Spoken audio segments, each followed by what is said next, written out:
বারুইপুরে নাবালিকা খুন ধর্ষণে অভিযুক্ত প্রভাস মণ্ডল এনকাউন্টারে নিহত। ঘটনায় শোরগোল গোটা রাজ্যে। ৭ জুলাই মঙ্গলবার রাতে পুলিশের গুলিতে মৃত্যু অভিযুক্ত প্রভাস মণ্ডলের।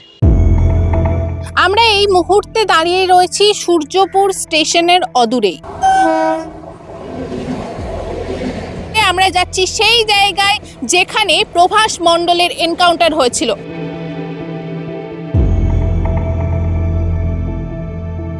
ক্রাইম সিন, চারপাশে করমচার, কাঁটার ঝোপ আর জঙ্গল। শনিবার নাবালিকা বাড়ি থেকে নিখোঁজ হয়ে যায়।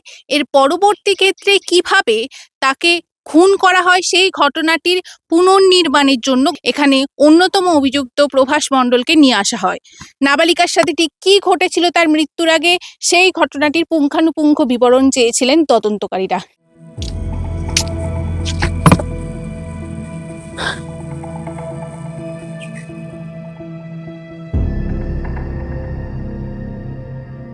আমরা যে জায়গাটায় দাঁড়িয়ে রয়েছি এখানে দুটো ঘটনাস্থল রয়েছে। প্রথমটা হচ্ছে যে বারুইপুর কাণ্ডের যে নাবালিকা যাকে ধর্ষণ করে খুন করা হয়েছে এবং পুকুর থেকে তার দেহ উদ্ধার হয়েছে সেই ঘটনাস্থলেরও কাছে দাঁড়িয়ে রয়েছি, এবং একই সঙ্গে যে জায়গায় এই যে পুলিশের কাছ থেকে যখন বন্দুক ছিনিয়ে অন্যতম অভিযুক্ত প্রভাস মণ্ডল পালানোর চেষ্টা করছে তার ঘটনাস্থলেও দাঁড়িয়ে রয়েছে। আমরা জানি যে প্রভাস মণ্ডলই সবার আগে গ্রেপ্তার হয়েছে, তারপর আনন্দ সর্দার এবং দিবাকর সর্দার।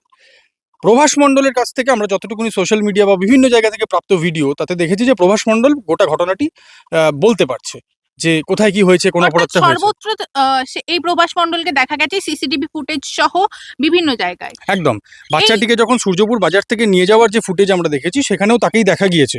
ফলে ঘটনার রিকনস্ট্রাকশনের জন্য তাকে বেছে নেওয়া হয় 12টা 45 মিনিট। সেই সময় তাকে কিন্তু পুলিশ নিয়ে আসে সেই রাস্তা দিয়ে, এবং যে রাস্তার উপরে আমরা এখন দাঁড়িয়ে রয়েছি সেই সময় এই যখন প্রক্রিয়া চলছে বা যখন প্রস্তুতি চলছে, শুরু হচ্ছে, ঠিক সেই সময় ওই যে অভিযুক্ত প্রভাস মণ্ডল সে একজন পুলিশ আধিকারিক, একজন সাব ইন্সপেক্টর, তার যে রিভলভার সেই রিভলভার ছিনিয়ে পালানোর চেষ্টা করে। স্বাভাবিকভাবেই পালানোর ক্ষেত্রে এই যে রাস্তা সেই রাস্তার ক্ষেত্রে আমরা দেখেছি এদিকে একটি দুর্গম পথ, এদিকে মাঠ এবং ক্ষেত, চাষ জমি, এবং এদিকে রেল লাইন।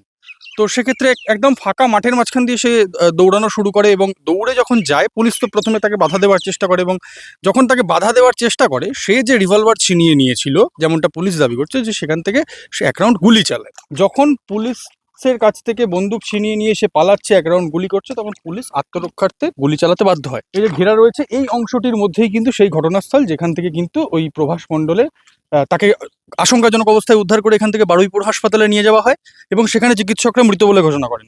বৃষ্টির জন্য কি কোথাও গিয়ে যেই জায়গায় এনকাউন্টার হয়েছিল সেই জায়গাটা আইডেন্টিফাই করা বা যেই ছবি আমরা দেখতে পেয়েছি পুলিশ মার্কিং করে দেয়? না, সেক্ষেত্রে সমস্যার আর কিছু নেই, কারণ ঘটনা যখন ঘটেছে তখনই পুলিশ তৎপরতার সঙ্গে ব্যবস্থা নিয়েছে। পুরো আমরা দেখতে পাচ্ছি পুলিশ কর্মীরা কিন্তু কর্তব্যরত রয়েছেন, অর্থাৎ তারা এখন কিন্তু এখনও যেহেতু এটি ঘটনাস্থল, আমরা জানি যে যেহেতু পুলিশের গুলিতে একজন অভিযুক্ত মারা গেছেন, এনকাউন্টার হয়েছে, তো সেক্ষেত্রে বেশ কিছু আইনি প্রক্রিয়া রয়েছে। তো সেক্ষেত্রে এই ঘটনাস্থলকে রক্ষা করা কিন্তু দরকার, এবং সেই কারণেই দেখতে পাচ্ছ পুলিশ কিন্তু ঘিরে দিয়েছে। ঠিক ওইখানে যেমন পিও, প্লেস অফ অকারেন্স, যেহেতু অপরাধ সংগঠিত হয়েছে বা দেহ উদ্ধার হয়েছে সেটি যেমন গুরুত্বপূর্ণ, যেহেতু এখানে এনকাউন্টার হয়েছে বা পুলিশের গুলিতে তার মৃত্যু হয়েছে, তাই এই জায়গাটিও ঠিক ততটাই ইম্পর্টেন্ট এই কেসের ক্ষেত্রে। অন্ততপক্ষে এই যে ঘটনা যে সে বন্দুক নিয়ে পালানোর চেষ্টা করে বা যখন পুলিশকে আত্মরক্ষার জন্য গুলি চালাতে হয় সেই বিষয়টিকে যখন তুলে ধরতে হবে। গোটা ক্রাইম সিন ঘুরে দেখলো আনন্দবাজার.com এর প্রতিনিধিরা। তবে প্রশ্ন থেকেই যাচ্ছে, তদন্ত চলাকালীন কেন ঘটল এনকাউন্টারে অভিযুক্তের মৃত্যুর ঘটনা?